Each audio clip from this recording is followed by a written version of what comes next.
Business, public comment.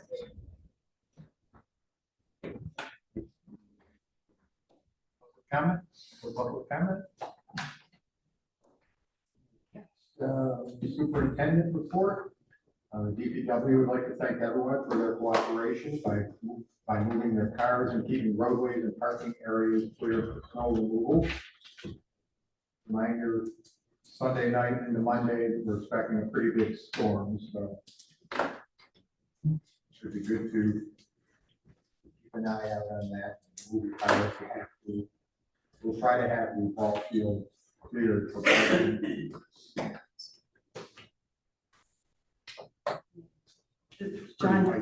John did say that there's a couple of cars that are just like lingering in the parking lots that he's hoping to be able to get the word out if we know who they belong to have them move the cars so that they can plow that area, keep it plowed up. And they've been busy maintaining equipment for keeping us with icy mornings and nuisance snow. Treasurer, approval. The following actions are proposed for board approval. Transfer funds from reserve roads payroll. A fund increase is required to cover an expenditure resulting from budgeted payroll overage in A5110 TAC 10 maintenance road regular time. Funds will be transferred from A9120 TAC 00 unrestricted fund balance to cover the overage. All future related expenditures will be charged to 5142 TAC 12 snow removal. Increase A5110 TAC 0 maintenance road regular time $2,867.93. Decrease A9120 TAC 0 unrestricted fund balance $2,867.93. Transfer funds for funding of CHS, our CPAs. Funds will be transferred from A9120 TAC 0 unrestricted fund balance to A1320 TAC 40 auditor contractual to provide additional funding for the preparation of the village AFR.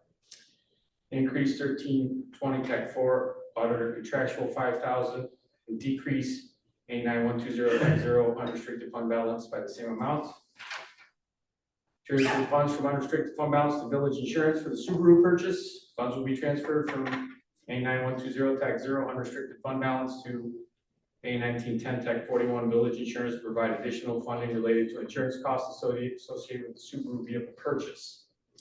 Increase A1910 TAC 41 village insurance $4,246.80. Decrease A9120 TAC 0 unrestricted fund balance by the same amount. Reclass funds associated with a new fire truck.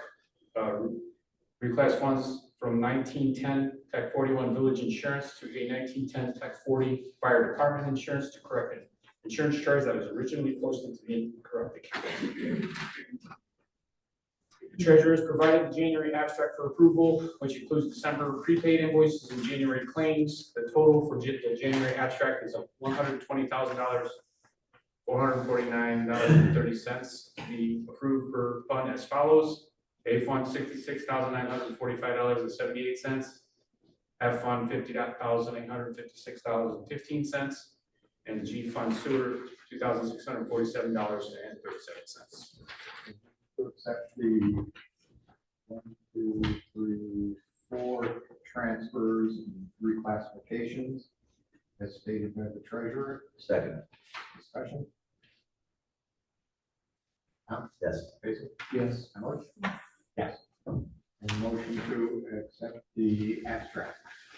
Make that motion. Somebody seconds it? Okay. As noted by the treasurer. Discussion. Okay. Okay. Yes. Thank you. Chief. December, we had 38 alarms, 260 staff hours, brought the year-to-date total 570 alarms for 2025, total just over 5,300 staff hours. Drill and training hours for the month by 250, and year-to-date 4,700 staff hours. And then 500 staff hours for miscellaneous activities brings the year-to-date staff hours to about 14,000. Thank you for everybody who came out for the Sand Express detail a couple weeks ago. That's all I have for the report. A lot of training hours. Code enforcement. Hopefully the furnace will be fixed by the end of the week. It's a part that they ordered. The should be finished this week. We have some issues that we should resolve early next week. We had 2 houses completed in the village. One on Saratoga Avenue that was completed and sold within 2 weeks. And one on Lake Avenue was completed, and he initially converted it to an Airbnb, and we told him we can't do that. He could do that, but we gave him the, what is required for a special use permit. And that's it. Okay, thank you. Auditorium, David, legal report. David did not, I thought he said he was gonna be here. AP 3, Yes, we held our annual meeting Friday night at the mill. We had a nice dinner afterwards. We talked about what we can do for the next year. Talked about the nice accomplishment we had last year. Next year, we are looking into trying to do something that I did get a reference or what we should do next as far as the organ goes with the organ company that we deal with. And they said that we should really start paying attention to the facade, which is right in the front. If you look at it, it's starting to fall a little bit. I think we've discussed this before. It has nothing to do with the structure of the organ. It has nothing to do with, we were worried maybe that the structure of the building was pushing down. And it actually has to do with the breaking down of the lead and the pipes. So I'm sure this is going to be a super costly project if we have to take pipes out and have them redone in a certain material. But we discussed also at the meeting to looking into obviously a grant process. So we do have some people looking into maybe some grants that we could search out for along with the village's help and AP3 help. So we have if everybody's not really familiar with AP3, the way it actually began was through Wordless, was a fund that they had a historical fund with a certain amount of money into it. The money that came over was actually dedicated for the organ. So we have about, I think, probably around $30,000 to be put into that organ. So that's one of the things that we can help with. And I think that on the master plan, when looking at how much that might cost, it was up to $90,000.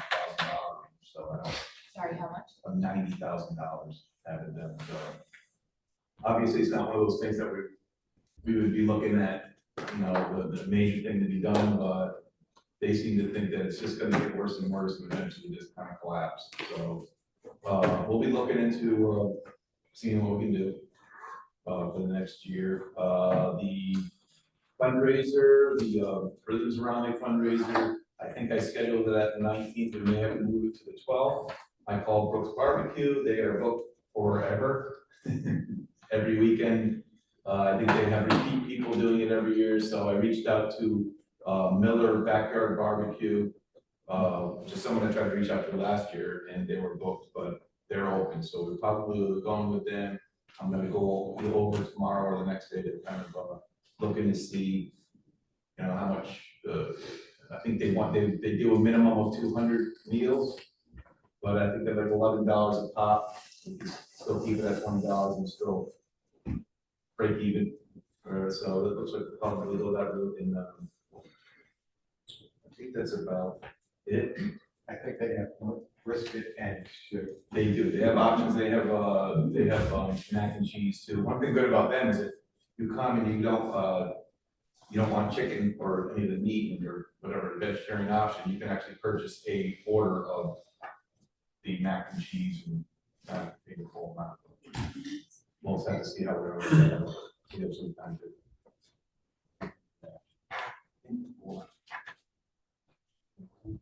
we just give people over that. Sweet. It's okay with those guys. Oh, so this kind of ties in with with David in the auditorium in the village also. I know that, he's gotten, a grant for $4,500 to go to the front doors of the building. Jason's actually, he attended the meeting on Friday night and we discussed, you know, I mean, I think we all seem to think that $4,500 is not gonna be enough to finance that door and have it installed, so as far as the village pitching in for whatever else, I'm gonna go over the amount that the doors cost. AP3 is also willing to help out if they need to help out in any way. You know, we just want to get that done. So it's, that's something that we can discuss. There are a couple of other things that we're paying attention to. The floor in the back, I mean, in the dressing room area. Yeah, the floors, Floors floors in the and the dressing room ceiling, the dressing room area. I call it the stage, right? Yeah. Backstage room. Right. So we're kind of like, kind of hone in on that. So really kind of base, you know, trying to get the 2 doors done. And if we could possibly, I know we discussed this before about the bathrooms and the plumbing problem that we have in the exterior of the bathroom. If we could somehow get somebody to address that before the season comes along again, it'd be great. As far as that, David's here, if you guys want to go back to what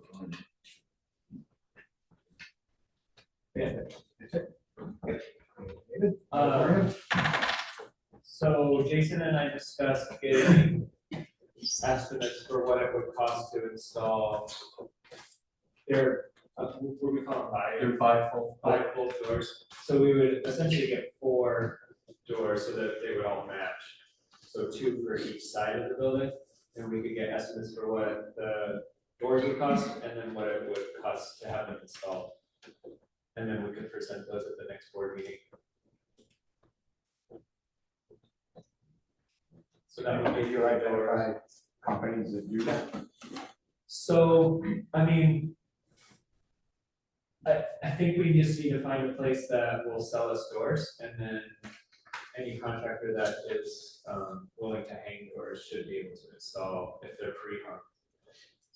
It wouldn't be too hard, so I think we have to look at some options and then. The way I would kind of go about it is I would go about putting together a little draft of what it is we would like procured and what it is we would like to have done, and have the contractor submit on the door that they're gonna use and their time and material costs. And So then you're saying instead of going with the doors that we like, we could work with. a well, contractor?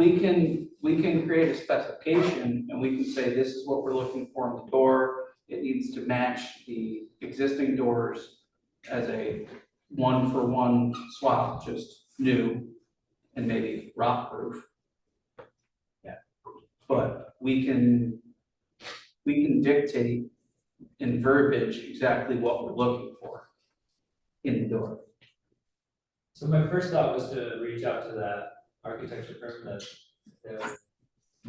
and maybe if they might have recommendations for people who would install historic doors.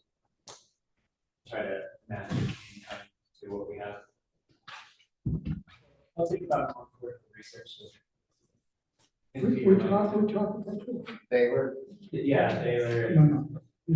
well, I just wonder if they would have any, They recommended somebody to do the tower, oh, okay, didn't work out. okay, so I won't go that No. route. Thank you, Peter, for your wisdom. Yeah, so that's the doors. Otherwise, we have an outstanding invoice from Andover, and I've talked with Scott and Gary about who's gonna pay it.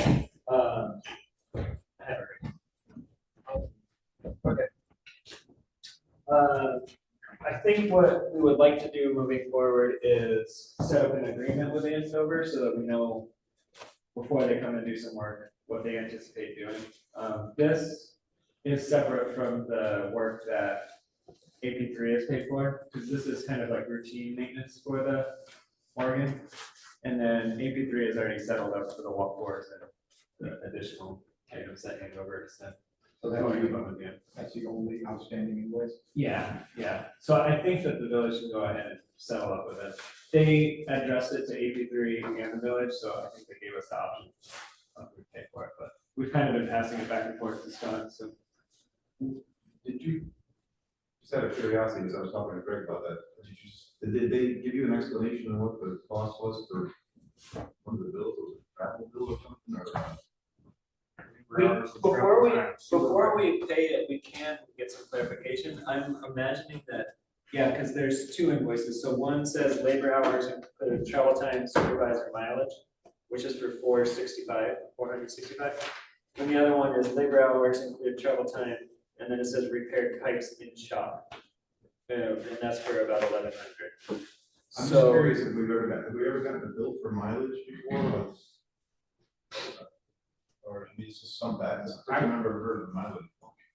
I mean, I've never, those are the only two invoices I've seen for them, but I can look at older invoices. Yeah, I mean, that's kind of a new thing, I've never seen anything like that before, unless it was a separate. Doing the pipes, I didn't even know they did anything with the pipes, I thought that they were coming to. yeah. So I think my understanding is they came the one time to do the walkboards and stuff, and then they ran out of time to tune. So I think that's why we have two invoices, is maybe to pay for their travel time Okay. for both times they came out, so. Okay. Yeah, I'm just kind of. But paying for travel time instead of your actual work here does seem a bit odd. Yeah. Where is Andover based at? Andover. Is that Massachusetts? Is it Massachusetts? Yeah. So that would be standard construction practice is charging for travel time. Because they have to pay an employee to sit in their vehicle to get from A to B. It's not built into, It would be built into the price, but if they're being transparent about Yeah. what's being billed. okay, Yeah, so the way they have it listed is labor hours including travel time. okay. It doesn't say being, it says include, but. Because something that I run into quite regularly is when I include travel time into projects, like if I bill you 4 hours and you're like, you were only here for 2, you have to be able to justify that travel time. So it does normally get put down as travel time and labor. And mileage, like, It all depends on company. I'll be fine. So that's that, and then the only other thing is Molly and I are working on, drafting up contracts for performing artists this year, and then Susan and I are working on the contracts for personnel. So that would be Molly, Dan, and I. And then, I don't think that we need to put out an ad for more personnel that we would pay, but potentially, we had talked about at the last meeting, structuring our contracts so that we could pay for sound techs and lighting techs that we bring in based on event needs. So more to come on that for the next meeting. Do we normally have, money, do we normally pay like sound techs and stuff before, or we rely on like volunteer work? A little of both, and Yeah. it's never been super like outlined in some paperwork. A lot of it is just based on ticket splits and stuff like that. So, but this year we would like to get it more A little bit more. official. Yep. So any advice you have in that regard, just open to it. And then the only other thing is, if people have ideas of events they would like to see in the program for the auditorium, you can visit the contact page of the website, and there's a button to fill out a form, so. Yeah. So if you know of anyone interested in performing, contact page of the website. That's everything. And parking enforcement. It's very slow at the present time. I didn't see anybody on the street, and of course, there's nothing on the Route 9, there's nothing going on at the boat launch that we can check on. Nothing going on at period inside the village. That's a good report. The only thing that I am watching is this law that Asbury Avenue for animal control. It's outside all the time. I'll talk to you about that. Okay, clerk.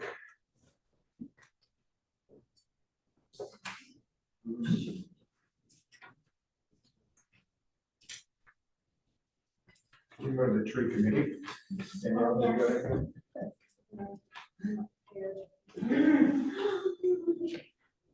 All right, tree committee monthly report, January 21.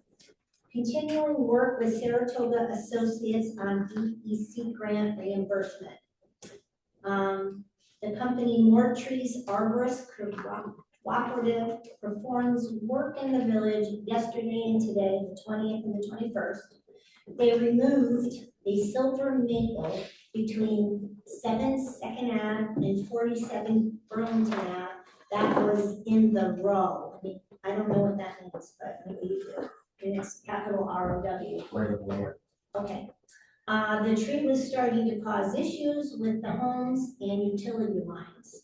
They pruned a hemlock and 2 oaks on Wesley Ave that had been shedding sizable limbs. They also pruned a maple tree to correct structural issues.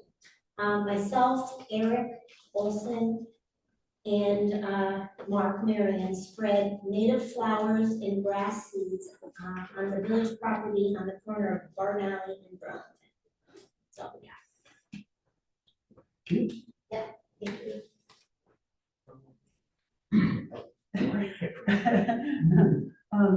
Just want to remind you to be able, we want to have your contact information so we're able to reach you in case of an emergency, like tree cuttings and power outages and that kind of things that might impact just your neighborhood. And if you're traveling away this winter, please park your vehicles on your property or make arrangements to have somebody else move your car. Food pantry, there's a basket out there, it's getting full. I plan on taking that probably early next week. If anybody wants to add to the food pantry, I'll leave it up until probably Monday or Tuesday. And Little League, the early sign up for Little League ends on January 24th. If you're interested in signing up. The fun stuff is Leah's is open for business up on top of the hill behind the Stewarts. Stop in, it looks great.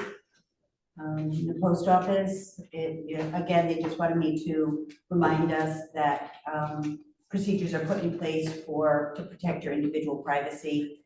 Handing mail over the counter is not acceptable, so if you're helping somebody out, get their combination and try to use it. And I have a phone number for Amy and Oz, if you want to reach them, is 518-897-9006. Thank you. All righty, the only thing I have for new business is a baseball presentation, but that doesn't. I'll start it off. Before I introduce Joey Moore. Joey Moore is interested in bringing baseball back to Round Lake into our big field. We are looking to try to get some kind of a contract written up for him.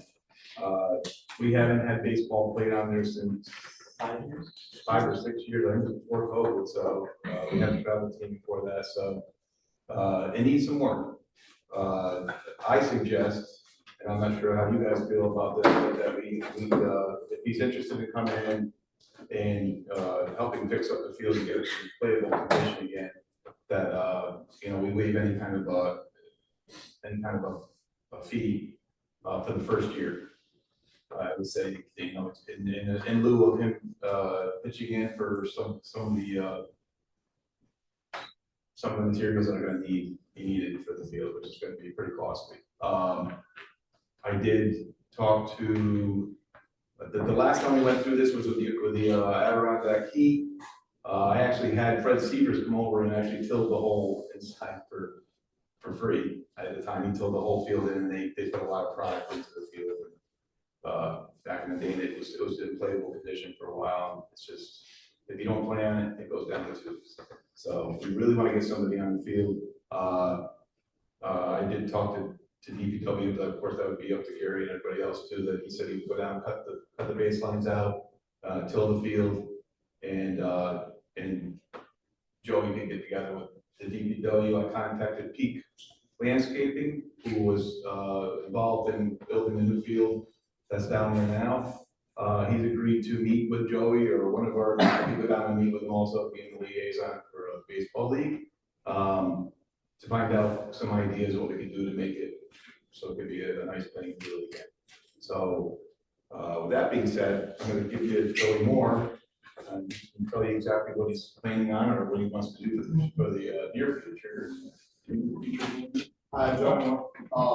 Pretty much said a lot of it.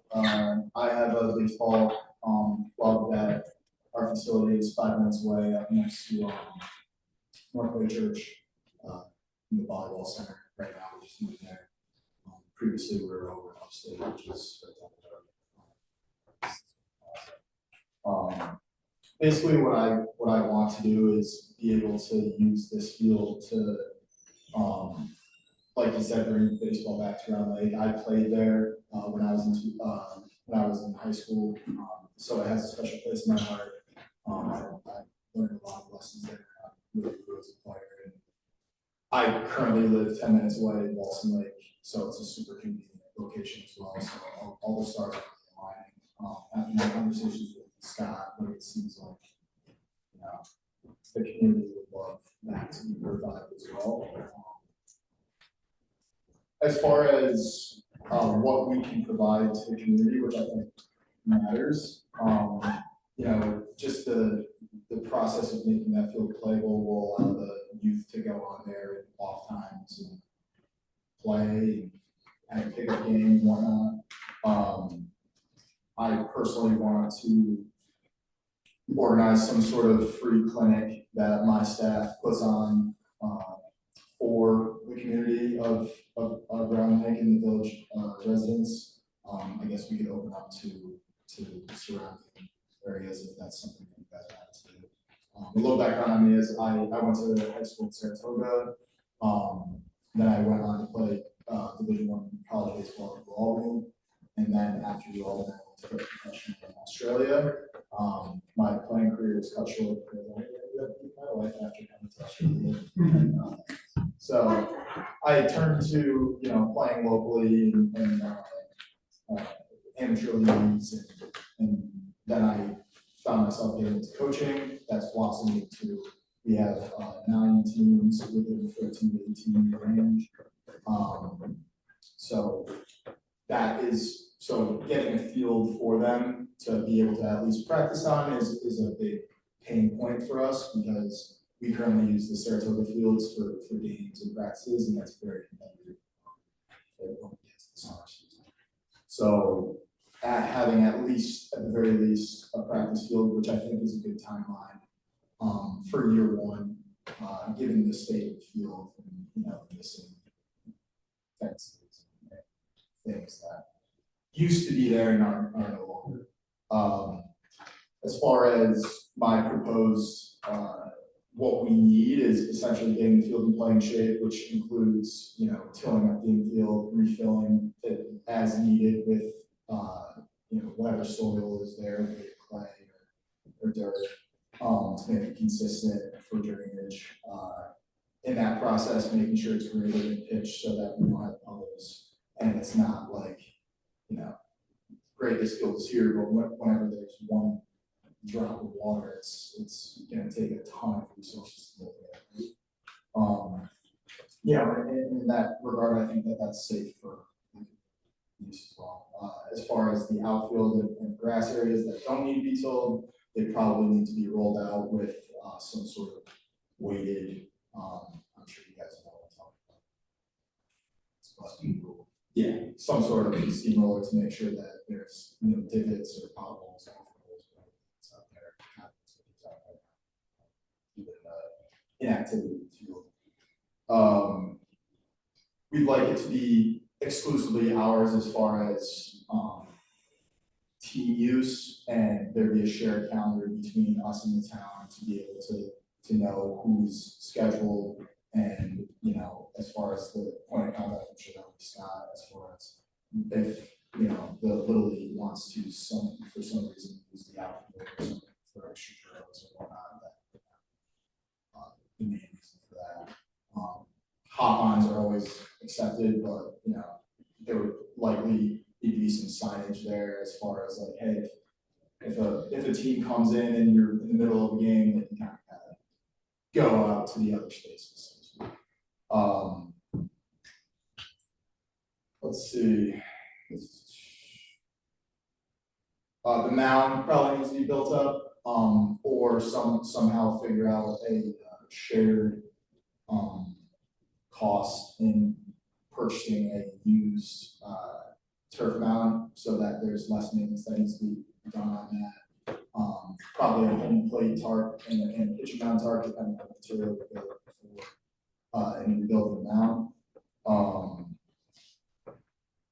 That's for year one, and then year 2 to 3, we hope to get it in game shape, which would essentially mean that cosmetic features like adding the fence, some netting over the third baseline to prevent from foul balls going out to the goal foot, or just being lost forever.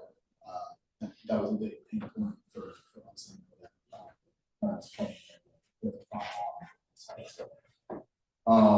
And baseballs are expensive. I'm not sure if you know, they're going for like $60 a dozen, so it could get it. Let's see.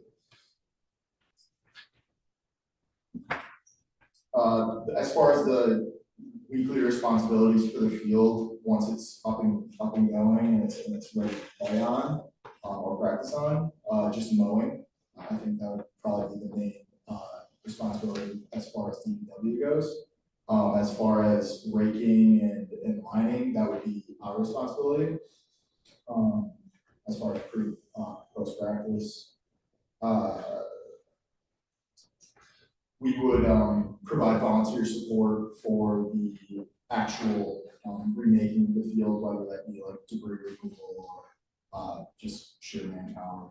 Like I said, I have 9 teams. I'm sure I could get players and coaches to When is your busy time?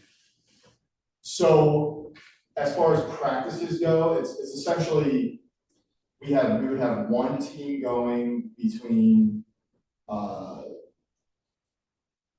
late April to the end of May, and then starting around mid-May, that's when teams would practice, but we are kind of at the mercy of the school baseball season, which usually ends super late before Memorial Day. And then our seasons actually start first week of June and conclude the final week of August, or sorry, the first week of August. And then we have like a dead period from the first week of August all the way to Labor Day, and then the fall season starts, and the fall season is around beginning of the second week of September to Halloween. That usually doesn't go past. First year, you wouldn't be playing games there. Correct. We would likely just use it as, you know, essentially like a pilot program to see what the feasibility of playing on it, and kind of like compiling things more cosmetic things that we may have overlooked. You know, where most of the baseballs are hit, so maybe we add nets to the first baseline as well if that's been a problem. Dugouts, safes, just safety in general. More dirt if we need that. Because we currently there's a field off Geyser Road, Veterans Memorial Park, that we play at, and it's just the rain is, and that's used for games and practices and all year round. It's Spot Catholic home field as well, and if you get any sort of rain, it's done. So and they don't seemingly didn't have a plan for that year after year. It's just the same. So in that regard, I would like to point out those mistakes.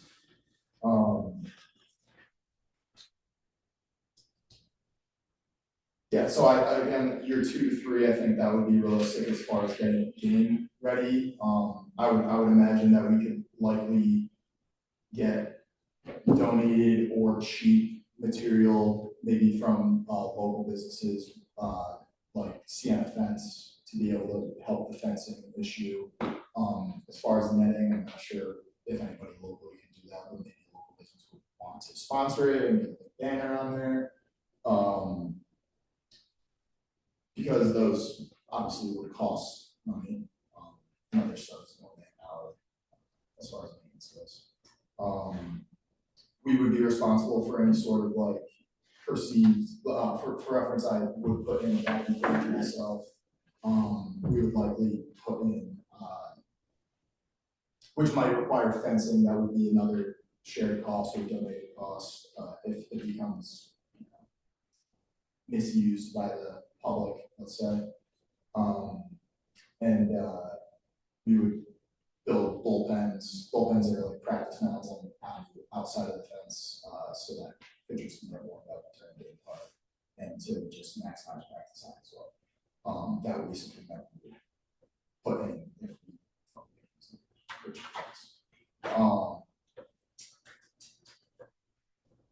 I think Scott already told me that the dog park has been delayed as far as November to March range, so that wouldn't necessarily be a problem. As far as spring cleanup, likely you're gonna have to have an event every year to make sure that everybody, not make sure, there's people that aren't gonna be picking up the business, and that would obviously need to be taken care of before we got on the field.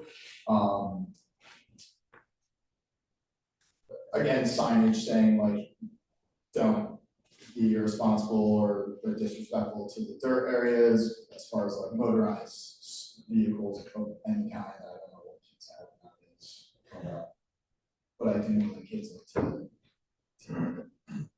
misuse property, so that's something that I would think that would have in place as far as I think our parking guy here would love to chase down some ordinance if he saw it. I've already done that. So that might add a little spice to your life. Just gonna ask you though, what, are you gonna conflict with parking with Little League at all? So I believe I asked Scott that, and I think that they end at the end of May as well, right? Yeah, so that would be likely not a conflict. As far as practice goes, we don't foresee, I think we would have one team at a time, and if parents stay, that would be a maximum of probably 12 cars or so. As far as the parking goes, there's a lot of space out there, so it could potentially be mitigated by expanding the parking lot. That's a future point. But as far as the competition between we don't run, we only have one spring team, and if they're having a game, that would, like, we can look at the league schedule compared to outside of all competition.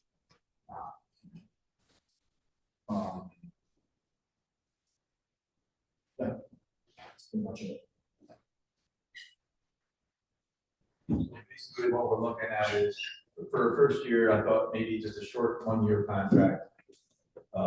As far as, like I said, with alleviating any expenses, as far as extra expenses, for renting the field. I think when we had the added on, that key on there, we were charging them, was it 2,000? I think it was maybe around $2,000 a year to use them. They used it fully. They basically were in contact with Brown Lake Baseball at the time to make sure that games weren't, you know, conflicting with each other. I think, I mean, we back in the day, we were not opening up that extra area between the two rocks. I think that's alleviated a lot of the problems as of being able to actually park some people.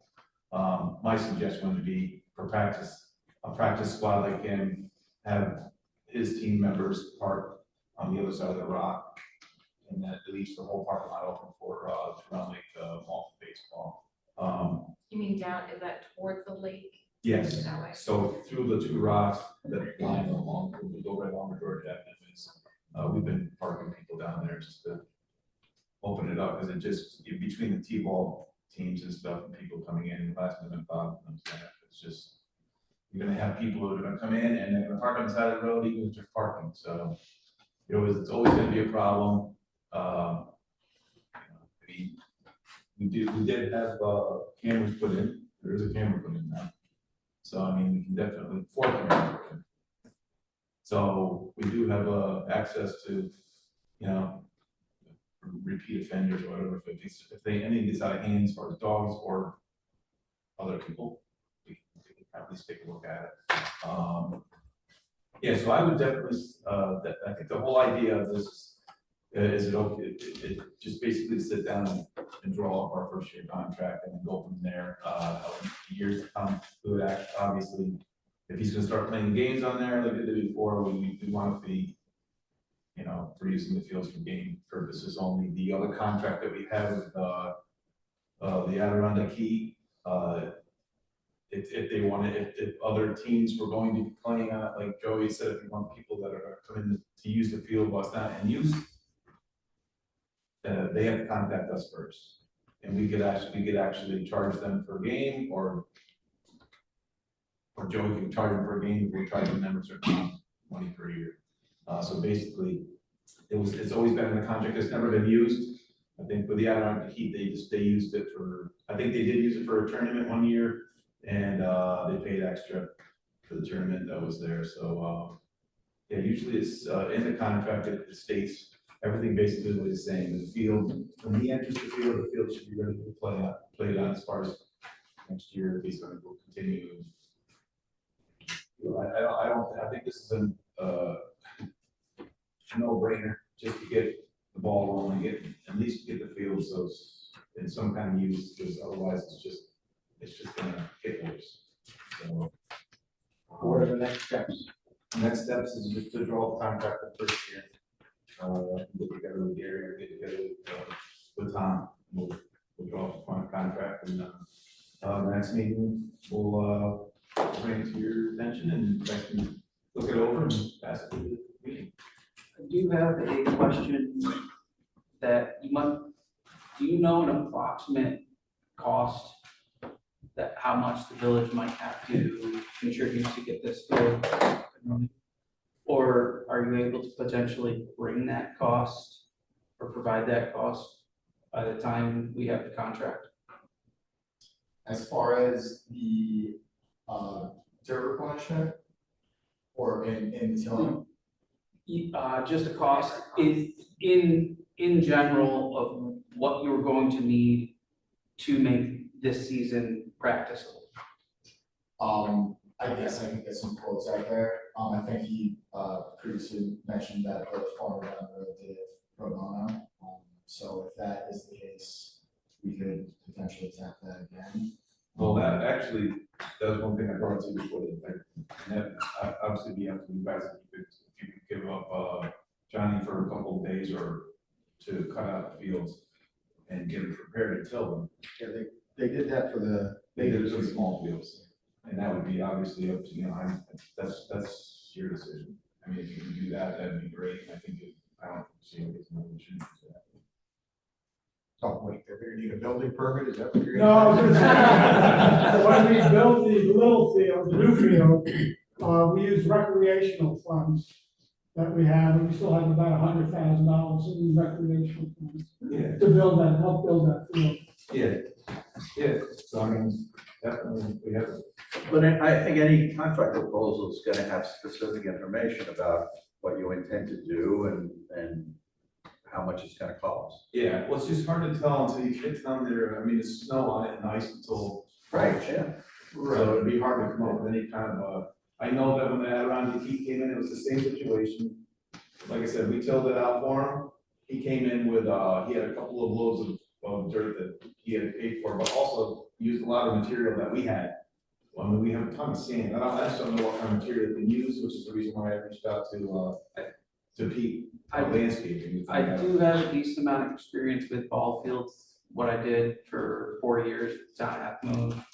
Your materials are very specific to ball fields. Yes. It's materials. the mound is very specific. Your running pads are very specific. Even your infield and your outfield is very specific. Types of sand, compaction levels, everything is, on a professional grade field, is done very specifically. Right.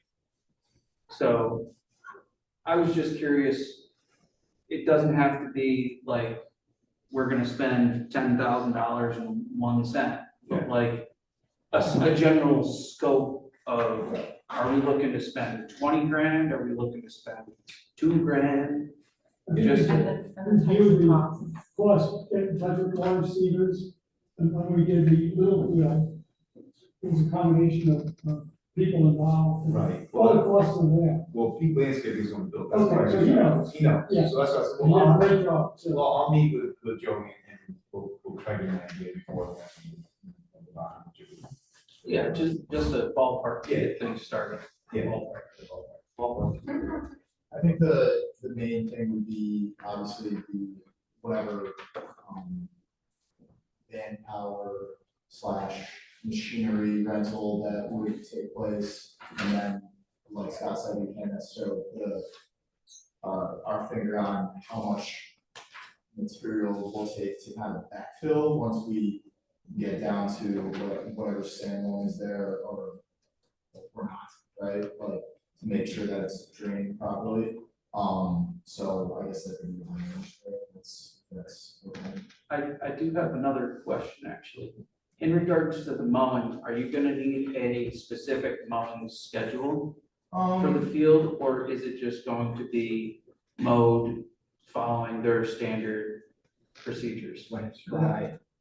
Yeah, I don't think that, there would necessarily need to be specific, but like, when it gets to above a certain level, then, we can, and again, like, that's what this year would probably be for, as far as like, hey, we're kind of waiting a little too long to know this, like, our 10-day schedule is a little too long, let's push it up to a 7-day schedule. Yep, just wondering because that plays into DPW scheduling, if they have to mow more frequently, what their manpower looks like. Yeah. How much time they have to spend in maintaining. For sure. I think that we would have a better idea of how frequent it needs to be once we kind of see how the grass is growing. And then kind of, yeah, I know it does, especially how much, how wet it is there. Yeah. But, essentially, to an extent, like you said, you had experience with that in the fields. A long grass and pretty much killer for any sort of bad ball on the ground. So, that is something that we could figure out as far as how specific this field needs to. But getting into this height, if it gets too far above that, then. Does it depend upon how fast your team is? Yeah, How long you I have? guess I can play to our advantage if we have a fast team. Yeah. Okay, well, thank you very much, and conceptually, board is okay with it? Okay, thank you. All right. Thank you. Next, approval of the minutes of December 16th. So moved. Second? Discussion? Yes. Yes. Yes. And we don't need executive session, am I correct, Susan? I don't have anything Okay. for it. Public comment. I'd just like to say, welcome back, Gary. I would also like to say, thank you, Susan, for filling in as the front mayor at the time. She did a great job of taking it before. If a raise comes up next year, I definitely think you should put up. 2% raise, I think we could do. No, but, yeah, welcome back. That's it for me. Why, thank you. And comments from the peanut gallery? Me? Okay. I have something. Does anybody want a cat? Oh, we still Oh, have a it's cat. so beautiful, and it's freezing. Oh, Well, you- oh, come in. You can't let it freeze this weekend. We have a warming hut. I just hope that, it goes into Doug Harple's barn. And I'm hoping that it's so cluttered in there that it has some kind of heat somewhere, but My it does. neighbors might. It does come out to feed. But Nancy Lewandowski let us borrow the warming hut she got for the other cats that were feral. This cat is not feral. It's just very skittish, and it comes up to my fingers, and then it goes away. Oh. But We have it's 3 cats already, we're beautiful. not taking this. I know. No. What about, Julie from, that works with, the shelter, has she? Yeah. Okay. Well, spread the word about the cat. We're gonna have to do something quickly. We're getting a flea pill for it, and then if worse comes to worse, it stays on the porch. I might just have to put a blanket on it and scoop it up. No, I want it. It's beautiful. One more thing, Okay, I'm sorry. can I do one more thing in a historical moment, since we're talking about baseball and all? We've had 2 people approach us, someone actually played for Division I baseball, back in the 60s. And he holds a record for having the only, I think complete or not complete, Dollar bill. yeah. Live across the street. Yeah, so he's approached us, and we've also been, actually, the woman who runs the baseball league for Round Lake, that we may have one of the oldest Little League fields in New York State, and because we do have records of it, 1907. I think that, there's a field in it's Loversville, or, that's 1906, I would imagine the public sort of thing. And so that's something I'll be looking into, maybe we can push some grants out of that to a degree. So, and that's what I promised. Interesting. Sure you're done now? I do have one question. Have we made any progress on a grant writer? Saratoga Associates, we're working with. Okay. With the tree committee and other. We met Eric and I met with them, and who else? David. Yeah, you walked through that. Yeah. Okay. Alas? Pete, word of wisdom. Village has been sued by the homeowners association for Victorian Landings. Oh, God. And we've been charged with constitutional violations and taking acts that are arbitrary and capricious, because we put into the 2009 law that created the planned development district that is now Victorian Landings, that we would have a member on the board, a non-voting member, and if they wanted to change their bylaws, they had to get an okay from the village board. Supposedly that is a violation of law of constitutional dimension, and they want attorney's fees. The other issue was when they proposed amending their bylaws, voted in favor.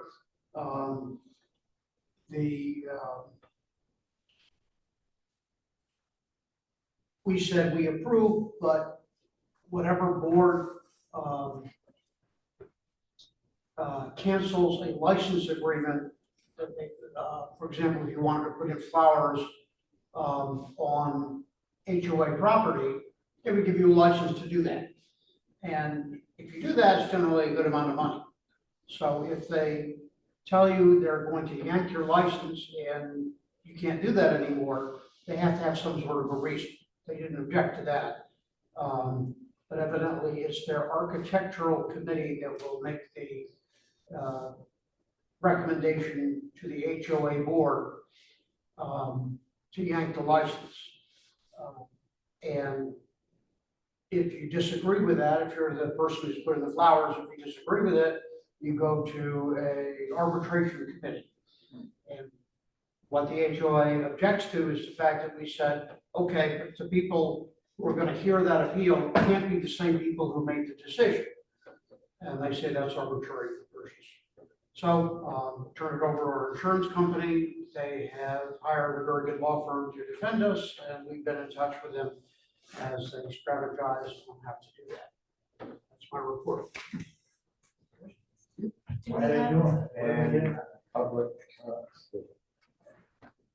I will now entertain a motion. Adjourn. Thank you all.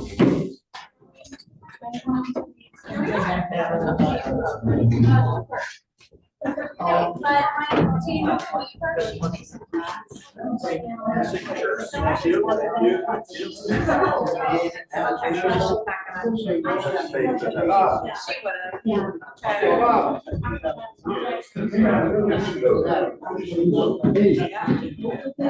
Any ideas? No, I just want to. Okay. But not right now. Okay, that's fine. That's great.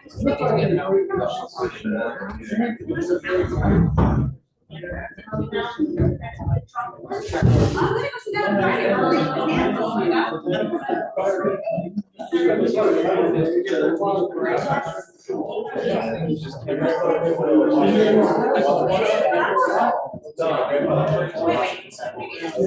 I don't know. Anyway, I'll reach out.